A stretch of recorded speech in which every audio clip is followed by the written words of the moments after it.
Good evening, sir. I understand you will be traveling to Holo tomorrow. Are you meet? Bakit madam secret yan? Sino may sabi sa'yo yan? Balita na po. Sino? Sabi ko secret kasi alam na ninyo, napunta ako ng Are you meeting with the MNLF chair, Nur Miswari? This is what it means to Miswari. I'm just reading his thoughts. I think he loads to go there just because there's a warrant for his arrest. And he does not want to go there just to be freed for so many hours and not to walk again around freely after I'm gone. Parang it does not sit well with this thinking. But I'm sure he'll be sending an emissary. But if he's there tomorrow anywhere in Sulu and he'd want to meet me, I will go there. I will go there. Walang problema yan. Kaibigan kami.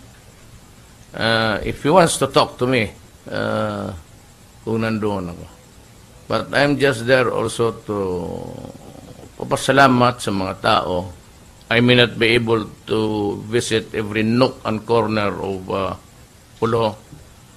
But just the same, if I can make the symbolic gesture of thanking them, alam mo, this is no politics anymore. Nag-landslide ako sa Sulu. I won in Basilan, Siasi, all of the areas there.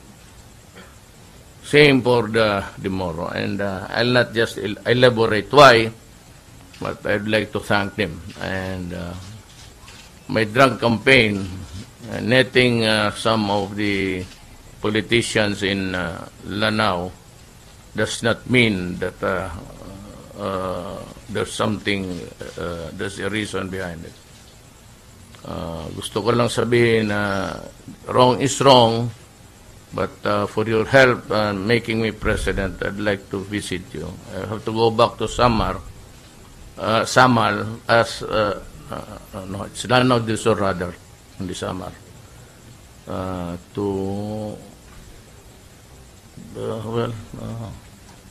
Tignan ko kung anong nangyayari doon. So what's the prospect? Lanao del Sur, I mean. So what's the prospect of Miswari to participate in the tripartite review of the 1996 agreement? When I make the declaration, Miswari can go out and anywhere he wants to go. Fine with me. Thank you, sir. I have told everybody that there is a warrant of arrest for Miswari. Now, Miswari is getting old. I'm not saying that he is sick, but to this fragile condition of his age, he does not need to be pursued. And I do not want him detained under. It's better that he stays there. We know that he stays there. Wag na lang dito na kunin pa natin at ikulong natin. Because if something happens to Miswari, when he is under within his control, he is detained by us, by government, you can never have a talk again with the Tausugs. Pag may nangyari dyan kay Miswari, detenado sa malaking problema yan. As in malaki. So you lose the chance, even if it's a small one, to have a peace talks with anybody there. Delikado yan. And even season. Kung yung may nangyari sa whatever, ma-atake or hindi natin gagawan, o wala naman tayong gawin, But there are these, what you would call the imponderables of life. You would never know what. Like kung ordinaryong tao lang yung drug pusher dyan, you can walk him all night inside the prison. But for this kind of people who have the leadership of a good number of Filipinos, kagaya nitong they might not really be many in numbers, but still they command respect because of what they believe in. It's a matter of principle yan.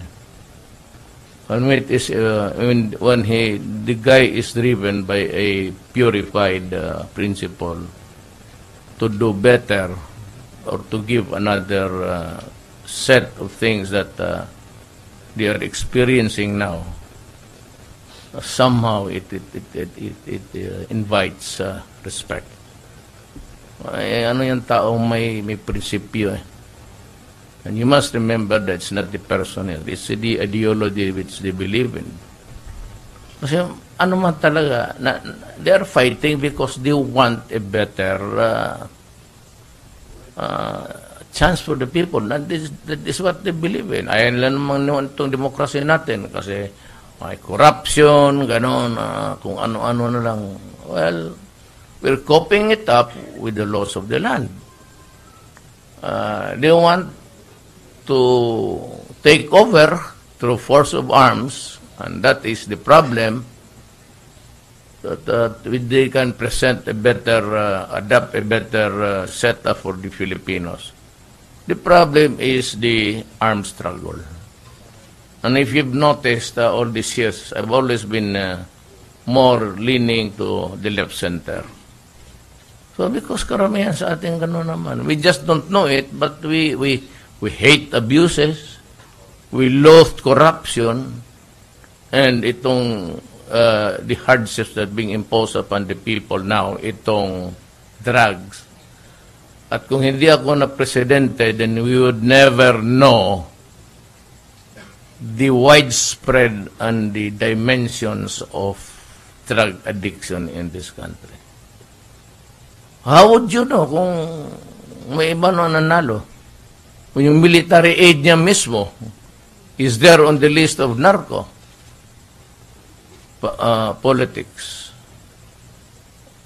You say that it's a product of I'm only 2 months, more than just more than 2 months anyway. Hindi namin trabaho yan. That long list, sabi nila, luma. Hindi yun luma, mga gago. Pinalabas ko sa lahat. Kagaya nung pinatay dyan sa Apayao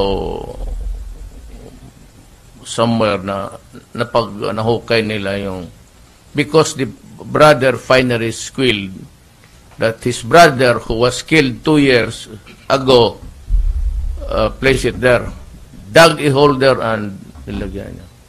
So gusto kong malaman ng buong bayan na yung pinatay na yung gagong yun kasi connected sa drugs, and it got us only up to now to discover that the idiot was really into drugs, and they could have produced with the precursor, niluto yun, precursors ang tawag niyan, mga ricados yan, sibuyas, kamatis, pag inilagay mo, it produces shabu.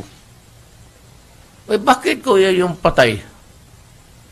Yung judges. O, gusto ko malaman, ito, I have another round of expose. Sasabihin ko na ngayon kung bakit.